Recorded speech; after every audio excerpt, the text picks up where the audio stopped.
एक मजदूर जब सुबह से शाम तक काम करता है तब उसको शाम की मजदूरी मिलती है 500 रुपए। अब किसी मजदूर को अगर एक साथ में उसे एक ऑफर मिल जाए कि आज तुम्हें 2000 रुपए मिलेंगे, वो भी चंद घंटों के लिए, आपको एक काम करना है, तो ऐसे शर्त पे शायद कोई भी मजदूर तैयार हो जाए। दरअसल उत्तर प्रदेश के बलिया का एक इलाका है जिसका नाम है मनियार। वहां पर एक मजदूर से यह कहा जाता है कि तुम्हें कुछ देर के लिए 2000 रुपए मिलेंगे, क्या तुम साथ चलोगे? वह पूछता है कि कहाँ चलना है। उससे कहा जाता है कि तुम्हारे गांव के ही कई लड़के हैं। बस इतना सुनता है वो और वह तैयार हो जाता है। अब एक इंटर कॉलेज में एक सामूहिक विवाह समारोह चल रहा था। उस विवाह समारोह में 568 दुल्हन आई थी और दूल्हे रह जाते हैं 500 से भी कम। अब ऐसी स्थिति में करे तो क्या करे? तब वो जो मजदूर वहां पर बुलाए गए थे उन्हीं को उन दूल्हों की जगह पर बिठा दिया जाता है। और इसी बीच में दूल्हे जो थोड़ा कम पड़ जाते हैं, जब दूल्हे कम पड़ जाते हैं तो किसी मीडिया कर्मी ने यह वीडियो बनाया। दरअसल जो दुल्हन थी वो अपने ही हाथों से सिंदूर लगा रही थी और अपने आप से ही वो वरमाला डाल रही थी। बस यहीं से शोर मच जाता है कि यह कैसा सामूहिक विवाह है। नमस्कार दोस्तों, मेरा नाम है सौरभ शर्मा और आज मैं जो आपको सच्ची घटना सुनाने जा रहा हूँ, इस सच्ची घटना को सुनने के बाद शायद आप भी बहुचक्के रह जाएंगे, सोचने पर मजबूर हो जाएंगे कि कोई इंसान गरीबी के चलते आखिरकार इतना बड़ा कदम कैसे उठा सकता है। दोस्तों, आज की जो सच्ची घटना है, यह घटना है उत्तर प्रदेश का एक जिला है महाराजगंज और इसी का ही एक विकास खंड परिषद है लक्ष्मीपुर। बात कर रहा हूँ 5 मार्च 2024 की दोपहर लगभग 1 बजे के आसपास। 38 जोड़े थे और इन 38 जोड़ों का एक साथ सामूहिक विवाह किया जा रहा था। उत्तर प्रदेश की सरकार सामूहिक विवाह के लिए कुछ अनुदान देती है और जैसे ही इस 38 जोड़ों का सामूहिक विवाह किया जा रहा था, उस वक्त कई अधिकारी भी मौजूद होते हैं, कई स्थानीय नेता भी मौजूद होते हैं और इसी बीच में एक व्यक्ति ने एक वीडियो बनाता है और वीडियो बनाने के बाद वह अपने ही सोशल मीडिया पर उसको अपलोड कर देता है, यह कहते हुए कि मुख्यमंत्री योगी आदित्यनाथ कितना अच्छा काम कर रहे हैं कि गरीबों की शादियां इस तरीके से हो रही हैं। जैसे ही उसने अपने सोशल अकाउंट पर यह वीडियो डालता है तो यकीन नहीं हो रहा था कि आखिरकार ऐसा कोई कैसे कर सकता है, यह सच नहीं हो सकता। तभी यहीं से एक आवाज चलती है। 5 मार्च 2024 की वो तारीख थी जिस दिन शादी होती है और धीरे धीरे बात चलते चलते एक गांव से दूसरे गांव और फिर तीसरे गांव और फिर ब्लॉक स्तर तक और फिर तहसील स्तर तक, इसके बाद फिर जिले स्तर तक और फिर बात डीएम तक पहुंच जाती है और डीएम से होते हुए यह पूरे प्रदेश में फैल जाती है।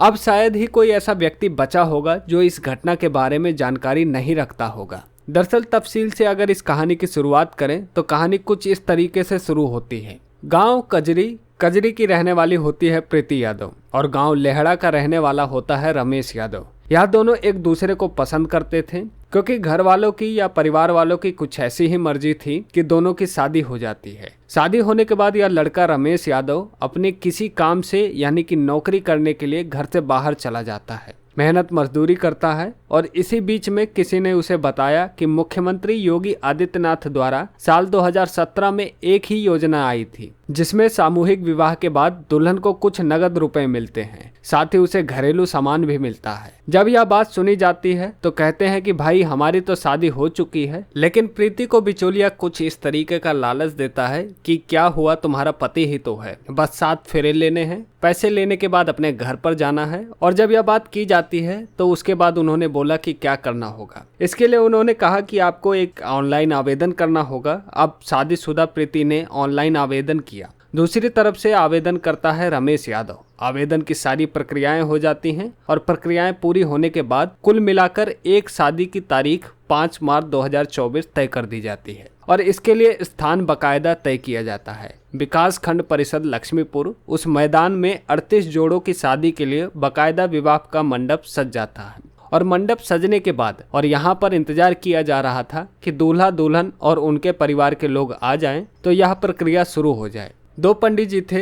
एक पंडित जी का काम था मंत्र पढ़ना और दूसरे पंडित जी का काम था दूल्हा और दुल्हन को दिशा निर्देश देना, क्योंकि सामूहिक रूप से विवाह कराने में कई तरह की अड़चने होती हैं। अब इस तरीके से जब यह अड़चनों वाली बात थी तो लगभग दोपहर के 1 बज जाते हैं। जब 1 बज जाती है तो प्रीति वहां पर आती है, लेकिन रमेश यादव जो उसका पति होता है, जिससे उसकी फिर से शादी होने वाली थी, वो नहीं आता है। वैसी स्थिति में करे तो क्या करें? बिचौलिया ने कहा कि अगर ये शादी नहीं हुई तो जो तुमने आवेदन किया है वो तो पैसे भी मारे जाएंगे, लेकिन सरकार की तरफ से जो अनुदान मिलने वाला है वो भी खामखा मारा जाएगा। इसलिए कुछ करना चाहिए। अब दूल्हा कहाँ से लाएं, इसी बात को लेकर थोड़ी सी समस्या बन जाती है। अब ऐसी स्थिति पैदा हो जाती है कि दूल्हा है ही नहीं और दूल्हा आया ही नहीं, यानी कि रमेश यादव ने जो आवेदन किया था लेकिन आवेदन करने के बाद मौके पर नहीं पहुंचता है, तो ऐसी स्थिति में ये शादी नहीं होती है तो फिर उन्हें अनुदान नहीं मिलता। अब ऐसी स्थिति में जो इस लड़की का सगा भाई होता है, जिसका नाम कृष्णा यादव होता है,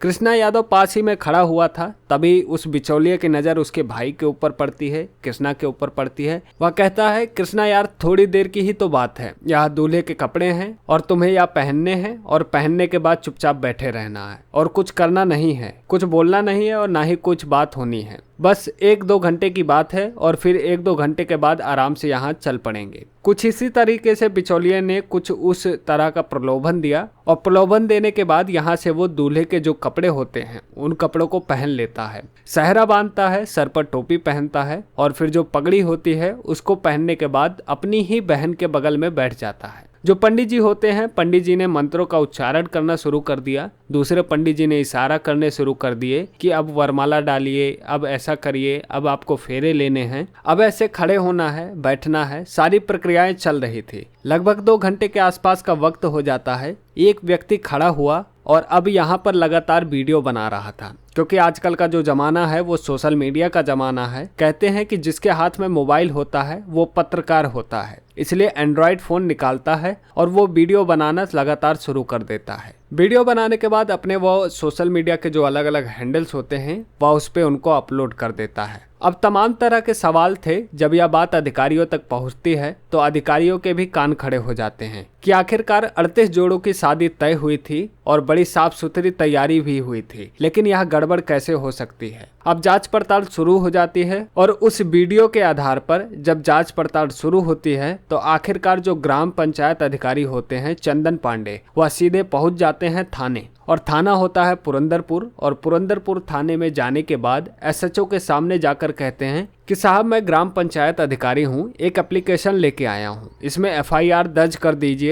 फिर एफआईआर दर्ज होती है। मुकदमा संख्या 0060/2024 की आईपीएस की धारा 419-420 के तहत मुकदमा दर्ज कर लिया जाता है। अब मुकदमे की जानकारी इस सोशल मीडिया अखबारों के माध्यम से लोगों को पता चलती है कि भाई और बहन ने एक सामूहिक विवाह योजना के तहत शादी कर ली है। तो लोगों को बड़ा आश्चर्य हो रहा था कि आखिरकार ऐसा कैसे हो सकता है। तभी लोगों को कुछ महीनों पहले एक घटना याद आ जाती है। यह घटना थी उत्तर प्रदेश के बलिया जिले की। 25 जनवरी 2024 का वह वाकया था जब 568 दुल्हन मंडप में आनी थी और वह मंडप में आ जाती हैं, लेकिन दूल्हे नहीं आते हैं। पूरी शादी में अब दूल्हे मिल ही नहीं रहे थे तो किसी ने आवाज लगाई और गांव के भी मजदूरों से कहा गया कि भाई तुम्हें एक दिन के 2000 रुपये मिलेंगे और हम आपको कुछ ही घंटों में 2000 रुपये दे देंगे। अगर ये पैसे लेने हैं तो कोई दिक्कत नहीं है, हमारे साथ चलो। अब जैसे ही यह बात चलने की लगी तुरंत कई लड़के गांव में पहुंच जाते हैं, उसमें सामूहिक विवाह समारोह में, और जाकर दूल्हे बनकर बैठ जाते हैं। बस इंतजार कर रहे थे कि किसी तरीके से ये सारी रस्में पूरी हो जाएं। एक तरीके से ऐसे जैसे किसी फिल्म में एक्टिंग कर रहे हो या कोई नाटक कर रहे हो। कुछ इस तरह की उनके मन के अंदर जिज्ञासा रही होगी, भूमिका रही होगी, और जाकर वहां मंडप में बैठ जाते हैं। शादी हो जाती है, लेकिन कोई व्यक्ति इस बीच का वीडियो बना लेता है। वीडियो कुछ इस तरीके से होता है कि एक दुल्हन अपने ही हाथ से सिंदूर लगा रही है अपने ही मांग में, साथ ही अपने हाथ से वो बरमाला डाल रही है। जबकि शादी हो रही है तो दूल्हा ही बरमाला डालेगा, दूल्हा ही तो उसकी मांग भरेगा। जब ये वीडियो सोशल मीडिया पर वायरल होती है तो वो जो लड़के मजदूर थे, मजदूरी करने के हिसाब से गए थे, दूल्हा बन जाते हैं और उन्हें पैसे मिलते हैं। तो वे जाकर बोले कि साहब हमारे पैसे दे दो। उन्होंने कहा कि तुम्हारा दिमाग खराब हो गया है, एक तरफ तो हमारी जान आफत में आ गई है, सोशल मीडिया पर वीडियो वायरल हो गई है, हम तुम्हें पैसे दे दें या फिर अपनी जान बचाएं। आखिरकार उस वाले मामले में कई लोगों के खिलाफ एफआईआर दर्ज हो जाती है और यह भाई बहन का जो मामला था ये भी 2 अधिकारियों के खिलाफ बड़ी कार्रवाई हो जाती है।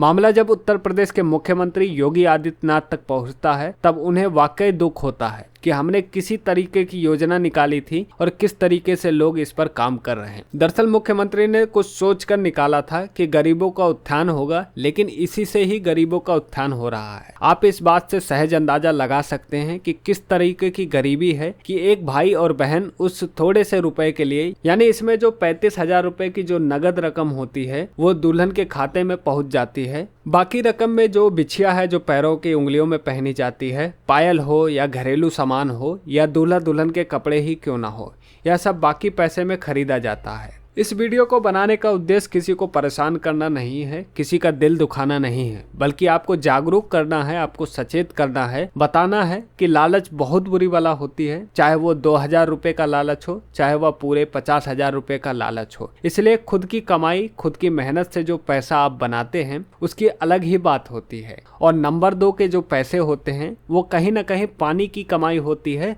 तो पानी में ही चले जाते हैं। जाते जाते दोस्तों, अगर आपने हमारे न्यू हिंदी क्राइम सीरीज के इससे पहले के एपिसोड को नहीं सुना है, जिसमें एक दरोगा और उसके बेटे मिलकर एक महिला कांस्टेबल को गर्भवती कर देते हैं, तो आप ऊपर आए पॉपअप बटन पर क्लिक करके उसे देख सकते हैं। और इससे आगे के आने वाले वीडियोस को देखने के लिए आप हमारे चैनल को सब्सक्राइब कर सकते हैं। लेता हूं मैं आपसे विदा, अभी के लिए धन्यवाद।